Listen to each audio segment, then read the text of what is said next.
خواہش بادشاہوں کو غلام بنا دیتی ہے اور صبر غلاموں کو بادشاہ بنا دیتا ہے۔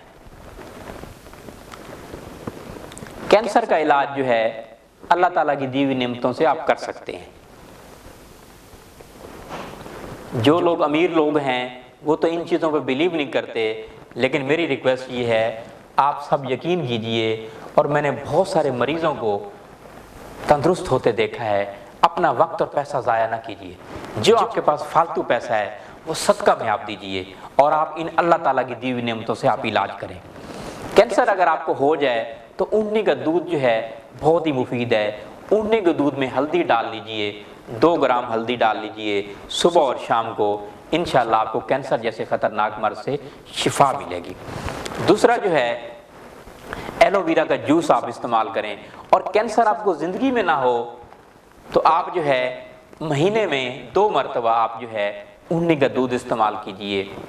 افلا ینظرون الی الابل کیف خلقت، کیا تم نے نہیں دیکھا کہ اونٹ کو ہم نے کیسے بنایا؟ اللہ کا قرآن کہہ رہا ہے۔ اونٹنی کا دودھ جو ہے آپ صلی اللہ علیہ وسلم نے خود بھی استعمال کیا اور صحابہ کو بھی استعمال کرایا، تو طب نبی صلی اللہ علیہ وسلم کی سنت بھی ہے۔ آپ کو زندگی میں کبھی کینسر نہ ہو تو کبھی کبھار مہینے میں 1 مرتبہ کریلے کا جوس استعمال کر لیا کریں، کریلے کا رس استعمال کر لیا کریں۔ اسی طرح جو ہے جو کینسر کے مریض ہیں سبز کریلے کا لیپ بنا لیں اور وہ اپلائی کریں جہاں کینسر ہے۔ کینسر کے مرض کے لیے آپ مرہم بنا سکتے ہیں، ہلدی لے لیجئے اور اس میں کوار بوٹی آپ شامل کر لیں اور یہ لیپ بنا لیں اور یہ کینسر والے مریض پہ اپلائی کریں، مرہم بہترین بن جائے گی۔ کینسر والے مریض کریلے کا رس استعمال کریں، اخروٹ کا استعمال کریں، اخروٹ کے تیل کا استعمال کریں، کڑوے بادام کا استعمال کریں، وٹامن سی والی چیزیں استعمال کریں، سبز پتوں والی سبزیاں اور تازہ پھل کا استعمال کریں، یہ کینسر والے مریض کے لیے بہت ہی مفید ہے۔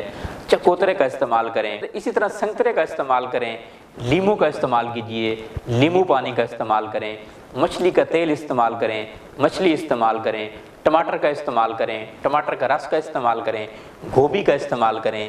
یہ ساری چیزیں جو ہیں کینسر کے امراض میں بہت ہی مفید ہے، اور روحانی علاج جو ہے آپ جب کریں تو صبح کی نماز کے بعد اول آخر درود ابراہیمی اور درمیان میں سورۃ مریم پڑھیں، اور یہ پانی پر دم کر کے یہ آپ پانی پی لیجئے، انشاءاللہ شفا ہوگی۔